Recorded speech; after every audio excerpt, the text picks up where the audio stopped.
prophet like unto him. Let's get into that. Let's go back. Let's go to Matthew 5:15 first. Let's show you. Because the Bible just said Moses was sent to be a judge and deliverer of Israel. Let's see who Jesus was sent to. Let's see if we can find out why they on the same level. Why this prophet got to be a prophet like unto Moses, or how. Matthew 15 and verse 24. Matthew 15 and verse 24. 15 and 24. Okay, go ahead. But he answered and said, I am not sent but unto the lost sheep of the house of Israel. See, now Jesus had to let people know what his mission was, because some people didn't understand it. So he said, I am not sent but unto the lost sheep of the house of Israel. You know why he had to only be sent to the lost sheep of Israel? That's all Moses was sent to. Moses wasn't sent to nobody else. Moses, we just read, he was sent to be a deliverer and a judge of Israel, right?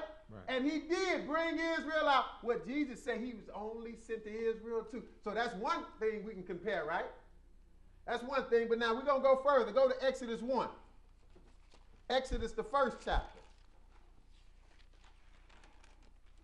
Because he told us, the Lord is going to raise up a prophet from the midst of you like unto me. Moses said that. So that's what you got. So whoever the Messiah is, if you got you another Messiah in your back pocket, he better be just like Moses. And there's a whole lot of other things he going to have to toe the line to other than being like Moses, because you got so many prophecies about him. Right. Like I said, we can go to Micah, the 5th chapter, and find out he also had to be born in Bethlehem. So if he's born anywhere else, we know that's not him. You can go to Zechariah, I think the 9th chapter, find out he also had to be betrayed for 30 pieces of silver. So you got all the things to prove to you. But now, Exodus, the 1st chapter and verse 15, we're going to look at Moses a little bit, since that prophet is like unto Moses. Exodus 1 and 15. Go ahead.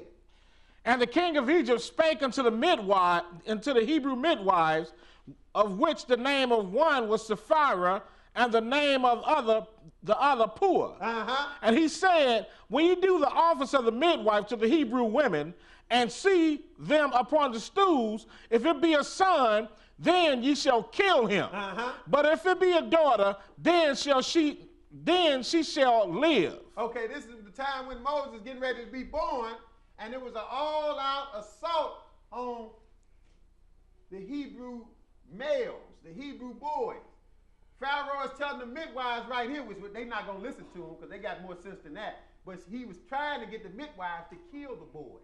Soon as they was born, this was birth control, because he was worried about the Hebrews populating. Because that's one thing we always do. We'll have some babies. Just look around. But go ahead. But the midwives feared God, and did not as the king of Egypt commanded them, but saved the men children alive. So the midwives didn't do it. But now skip down to verse 22, because Pharaoh came up with another plan, because he's going to stop this people from populating no matter what. He's going to kill up him some children. And he did it. Verse 22. And Pharaoh charged all his people, saying, every son that is born ye shall cast into the river, and every daughter ye shall save alive. See, so Pharaoh, the midwife, we skipped over the part where he talked to the midwife. What happened? Why y'all didn't do it? And they came up with an excuse, because they wasn't going to do that. They said, look, they dropping them babies out quick, Pharaoh. We can't help it. Too late. So, but anyway, so it said Pharaoh charged all his people.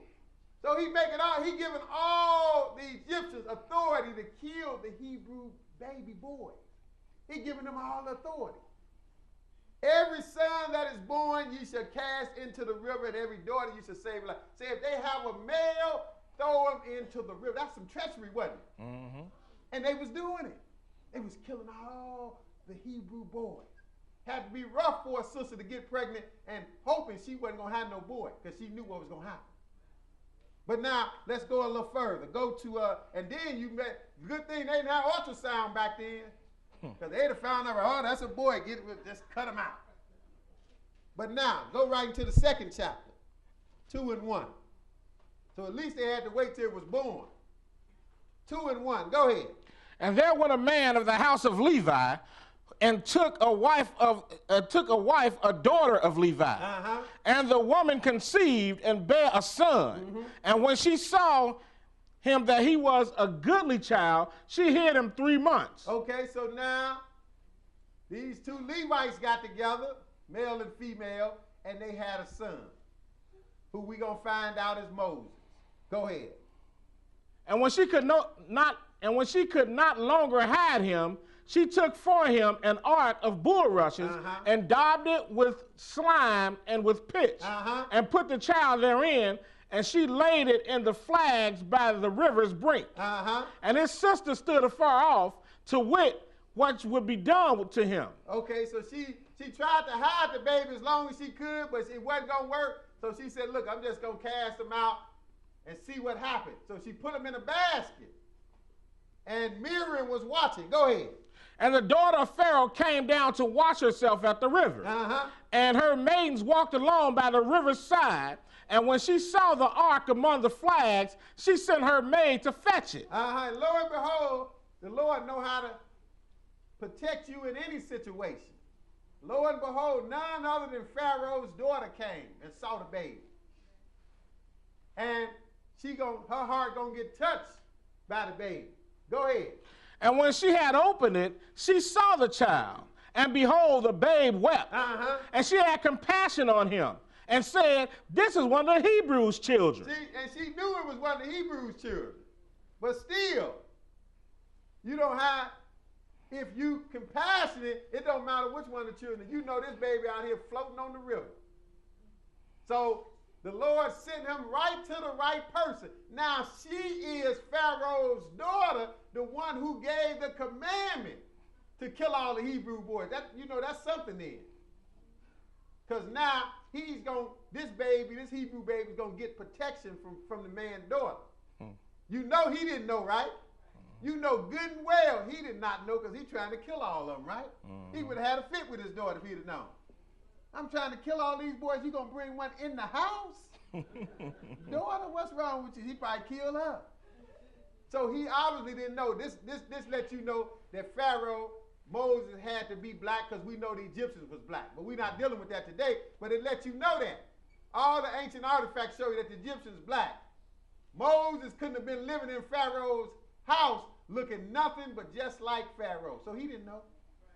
Pharaoh didn't know. But now, skip down to verse 10, because we want to get to when this actually happened. Go ahead. And the child grew, and she brought him unto Pharaoh's daughter, and he became her son.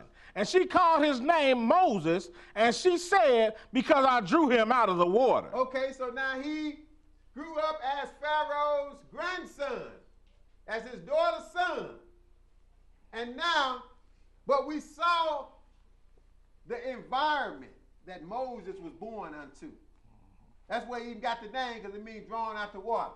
But I know Pharaoh didn't know, because there ain't no way. Even if he going to let one of the Hebrew babies slide, he ain't going to let him slide in his house.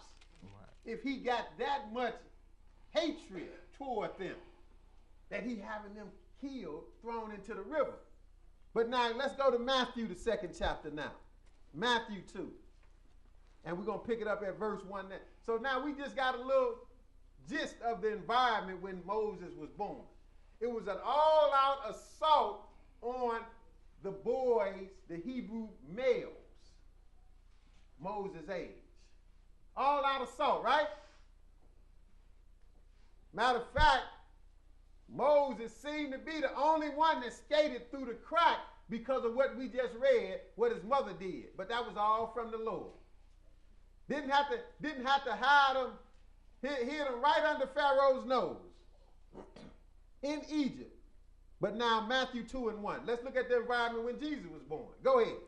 Now when Jesus was born in Bethlehem of Judea in the days of Herod the king. Now that's another crazy king. Like that Pharaoh, here's another crazy king called Herod. Even though he's not Egyptian, this is an Edomite. A so-called Jew now, today. Show you they was right on the scene back here. Most people don't even know that. Herod wasn't a Jew. He was an Edomite.